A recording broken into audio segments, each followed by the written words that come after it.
ও দিদি। হ্যাঁ বলো কেনকি, কি হয়েছে? বলি ঠিক আমার কাজ ফাজ সব হয়ে গেছে, আমার মাইনেটা দিয়ে দাও, দেখিনি তো ঘর যাবো।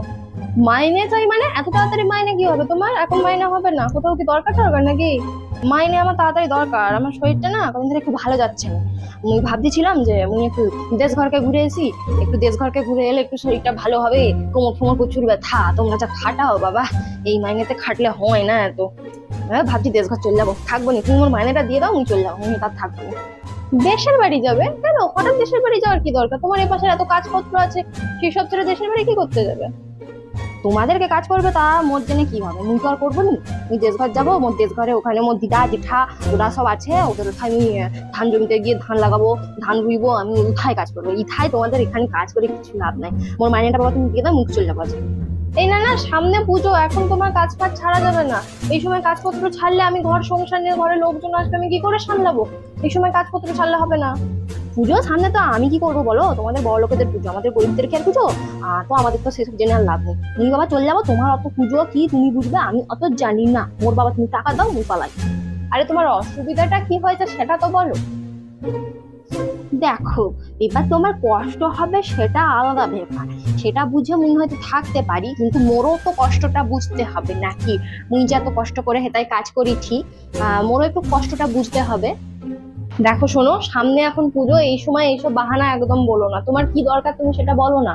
না না না, মোর শরীরটা ভালো না, সেই জন্য আমি পালিয়ে যাবো, আমি থাকবো না। দেখুন এখানে এত ভালো কাজ ছেড়ে লোকের বাড়িতে টুকটুক করে একটু বাসন ঝাঁট দিয়ে এত এত টাকা পাচ্ছ, মোর শরীরটা যদি ঠিক হয়ে যায় তাহলে আমি আসবো তোমাদের ঘরকে কাজ করতে, নয় তুমি আসবো না। একটু মোর হাতটা চুলকায়, জানি কেন? সেখানে গিয়ে তুমি গ্রামে চাষ করবে, বোকাকে হাইকোর্ট দেখাচ্ছ? কি দরকার সেটা বলো না। মাইনে বাড়াতে হবে?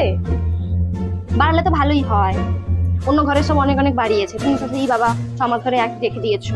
না ওসব কথা বাদ দাও, আমি বাবা চলে যাবো দেশ ঘর, ওঠা গিয়ে মুমোর কাজ করবো, অনেক ভালো। তুমি ঠিক আছে টাকাটা দিতে পারলে যাই। তো সেটাই তো পরিষ্কার করে বললে হয়, হাত চুলকাচ্ছ কেন এত বসে বসে? ও, মাইনে বাড়াবে? ঠিক আছে বাড়ি দাও তাহলে। আচ্ছা কত বাড়াবো বলো? ওই বেশি নয়, 1000 টাকা বাড়ালেই হবে। আসলে তো বুঝতেই পারছো সব জিনিসপত্রের দাম বেড়েছে, তো সেই হিসাবে অন্যরা আরো টাকা দেবে। শুধু তোমার ঘরে অনেকদিন ধরে কাজ করছি বলে থেকে যাবো, নয়তো তোমার ঘর থেকে অনেকদিন ছেড়ে চলে যেতাম। তো অন্য বাড়িতে না আমাকে বলেছে 4-5 হাজার টাকা করে দেবে, তোমার বাড়িতে মোটে 3000 টাকা, আর বাড়লে 1000 টাকা হবে, 4000 টাকা হবে। তো দেখো তুমি কি করবে। 1000 টাকা বাড়ালে তাহলে ভাবছি দেড় থেকে ঘুরে এসে একটু থাকবো এখানে, 2-1 দিন ছুটি নিয়ে আসবো। 1000 এক ঝটকায়? আরে 6 মাস আগেই তো বাড়িয়েছিলাম, ঢুকেছিলে 1000, হচ্ছে 4000 এক বছর না যেতে যেতে। কি দাবি গো তোমাদের? এবার তো ভাবছি ঘর সংসার ছেড়ে আমরা গিয়ে লোকের বাড়িতে কাজ করি। আচ্ছা ঠিক আছে, টাকা বাড়িয়ে দেবো, পুজোর সময় এখন কাজটা ছেড়ো না, একদম বিপদে পড়ে যাবো। ঘরের লোকজন আসবে, তোমার দাদা বাবুর সব লোকজন আসবে, আমার বাবার বাড়ি থেকে লোক আসবে, শ্বশুর বাড়ির লোকজন আসবে। এই সময় কাজপত্র ছেড়ো না, অসুবিধা হয়ে যাবে। তোমাকে 4000 টাকাই দেবো, কেমন? তুমি যেমন এত করে বলতেছ যে পুজোর আগে কি করবে না করবে, ঠিক আছে করে দিবো। আমার তো আবার দয়ার মন, মোর মনে একটু পাপ নেই। যা বলছো যে তুমি 1000 টাকা বাড়িয়ে দিবে মানে 4000 টাকা হয়ে যাবে, ঠিক আছে আমি করবো, তো আবার অসুবিধার কি আছে? বলছো বলে জোর করে, নয়তো আমার এক ফোঁটাও কিন্তু তোমাদের ঘরে কাজ করার ইচ্ছা নেই। তোমাদের ব্যবহার ট্যাবহার একদম ভালো লাগে না, কোনো কাজের মেয়ের মতো তোমরা ব্যবহার করো। ঠিক আছে বাড়াচ্ছ যখন, ঠিক আছে করবো। আসো না, বলছি সামনে তো পুজো। হ্যাঁ পুজো আসছে তো, সে ঠিক আছে শাড়ি তো দিবে। হ্যাঁ যেমন তোমাকে শাড়ি দিয়ে একটা করে শাড়ি দেবো তো।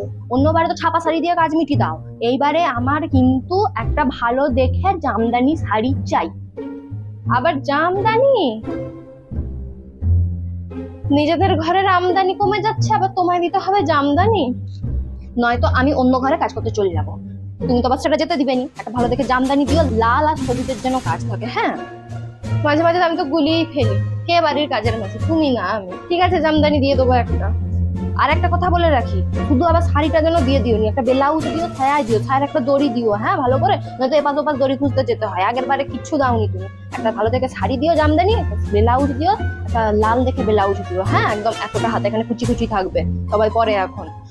আর হচ্ছে ভালো দেখে ছায়া দিয়ে দিও, স্নো পাউডার ওইসব আছে তো, লিপস্টিক কাজল এগুলো তো দিতেই হবে জানো তো।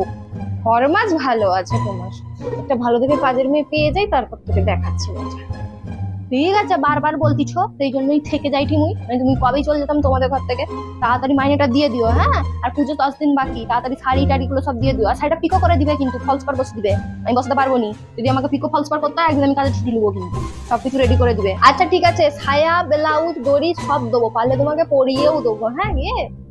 আর হ্যাঁ 34 সাইজ ব্লাউজ ভালো দিবে, একদম ব্লাউজ ভালো ব্লাউজ দিবে যেন না ঘাম দেয় মুখে। আর কিছু দরকার? সোনা নেবে? 10 ভরি সোনা দেবো গয়না? তোমাদের তো বোধহয় এবার 10 ভরি গয়না দিয়েই রাখতে হবে, যা তোমাদের ডিমান্ড বেড়েছে।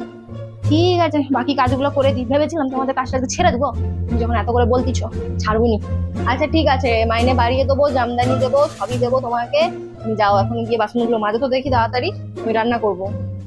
ঠিক আছে, আমার টিফিনটা করো গিয়ে, আমি বাসনগুলো মেজে আসছি।